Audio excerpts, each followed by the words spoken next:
Hello everybody, welcome to Beyond the Boards Medical Question Bank. And today we have an interesting cardiology question. I'm going to introduce some interesting concepts which are pretty important, especially if you're taking the USMLE Step 2. And this is actually something they've asked about. So you can pause the video and read this question and try to answer it yourself, but I'll just mention the important points in this case. So we have a 72-year-old man who is complaining from exertional dyspnea. This is brought on by exertion and is improved by rest. He also has hypertension, which doesn't seem to be well controlled, most likely due to non-adherence to his medication. And he also is an ex-smoker. His physical examination is unremarkable, and we're also told that he plays tennis on the weekends. So that's good. That means his exercise capacity is pretty good and is generally well. So far, his exertional dyspnea certainly should raise suspicion for stable angina, amongst other differentials, of course. You see, any exertional symptoms, not just chest pain, should point toward coronary artery disease, especially in a 70-year-old patient with uncontrolled hypertension.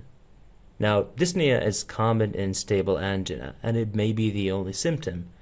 I mention this because some students might think you need chest pain to start thinking about stable angina, because angina literally means pain. But that's not the case. Some even recommend to think about stable angina in any exertion-induced symptom. So the mechanism behind dyspnea and obstructive coronary artery disease is as follows.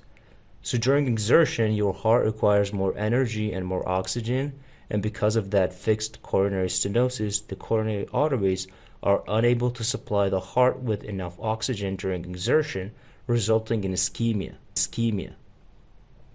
When the myocardium becomes ischemic, it's not difficult to imagine that it becomes a bit dysfunctional, resulting mainly in diastolic dysfunction during the ischemic period. In that sense, you get some degree of heart failure during that period, with elevated pulmonary pressures and lung congestion, explaining the dyspnea that occurs in obstructive coronary artery disease. His JVP is normal, and so is his lung auscultation. These two pieces of information are very important because heart failure is an important differential in patients presenting with dyspnea. In heart failure, especially left-sided one, we'd expect crackles to be heard at lung bases on lung auscultation. And if there is superimposed right-sided heart failure, we'd have congestive findings such as elevated JVP, peripheral edema, or hepatomegaly. Also, if there are pulmonary diseases, we'd expect pulmonary findings, so that also narrows our differential. Now, this also may well be due to deconditioning and aging, so we're not certain whether he has coronary artery disease or not. Then they show us his resting ECG, so let's take a look at it. I have made a separate video talking about this exact ECG, and I go into more details in that video. But just briefly, this ECG is showing left bundle branch block, as evident by sinus rhythm with a wide QRS complex, with a wide, notched, and slurred R wave in the lateral leads, which you might know as the M waves of left bundle branch blocks, and a deep S wave in lead V1 and V2, which, if it were notched, would be the W wave you're familiar with. There are also discordant ST segment and T wave changes, but I'm not going to go into more detail in this ECG, as I have already made a video on it, so I highly recommend you to watch it if you want more details.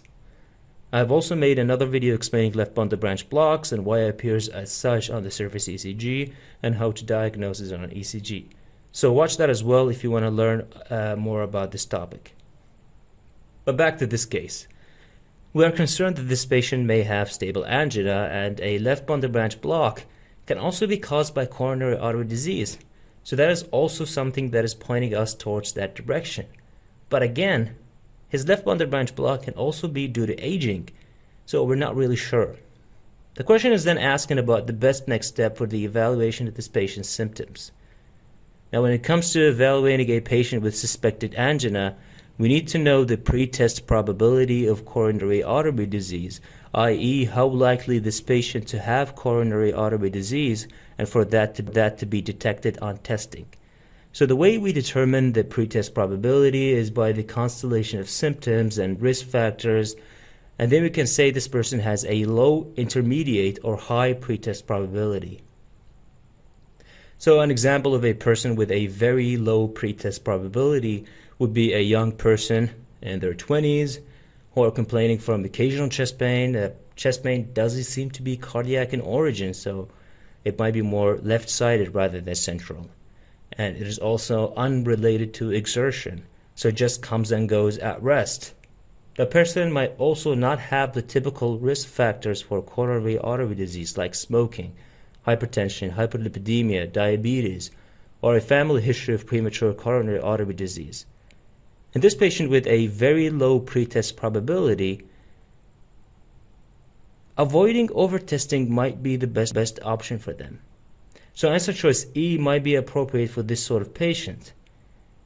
Now, of course, if there is still suspicion for coronary artery disease in this young patient, we can perform an exercise stress testing or something called a coronary artery calcium scan.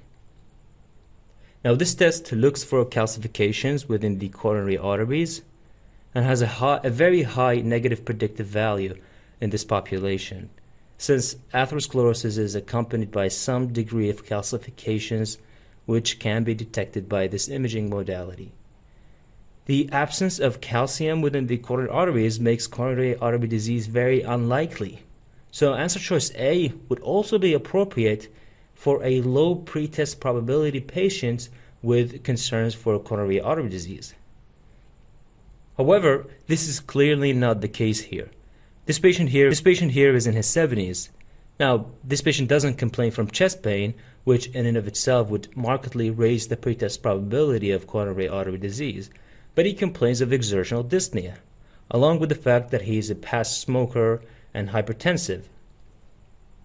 His left bundle branch block also may be due to underlying coronary artery disease, but again, as I've already stated, it might be due to aging. All those factors would put him in the intermediate pretest probability zone. In people with intermediate pretest probability, we then can perform an exercise stress testing, or something called a coronary computed tomographic angiography, or CCTA. Now, we don't have this as an answer choice right now. However, we certainly don't perform coronary artery calcium score in this set of patients, making answer choice A incorrect. So exercise stress testing is a plausible initial step for the evaluation of this patient. But here's the catch. There are multiple stress testing modalities we have, and two are mentioned here: an ECG stress testing and an echo stress testing. The point behind this question is to highlight the fact that exercise ECG stress testing is not appropriate in patients with certain abnormalities on the resting ECG, especially a left bundle branch block, like we have in this case, since exercise-induced ischemic changes cannot be detected with this conduction abnormality. So a more appropriate modality for this patient is an echo stress testing. And so answer choice D is the correct answer in this case. This is something that is asked about on exams, so definitely take care to remember this. Other resting ECG abnormalities that preclude ECG stress testing is White syndrome or treatment with digoxin. Now, answer choice B, invasive angiography, is not very appropriate in this patient because it is, as the name implies, invasive. So it wouldn't be ideal in an intermediate probability pretest probability patient. Although it may be used as an initial test in very high-risk patients, but that's usually up to the cardiologist to determine. So the takeaway from this question is to avoid ECG stress testing in patients with left bundle branch block on resting ECG. Thanks everybody for watching this video. I really hope you've learned something new today, and if you didn't, then it's always good to freshen up on some old concepts. It helps to cement that information in your head. Don't forget to like the video, comment, and subscribe. It all helps to spread my video so that others can hopefully learn from it as well. I appreciate any feedback from you guys, and if you have anything to say regarding the content of these videos, please don't hesitate to do so. And I'll see you guys on the next one.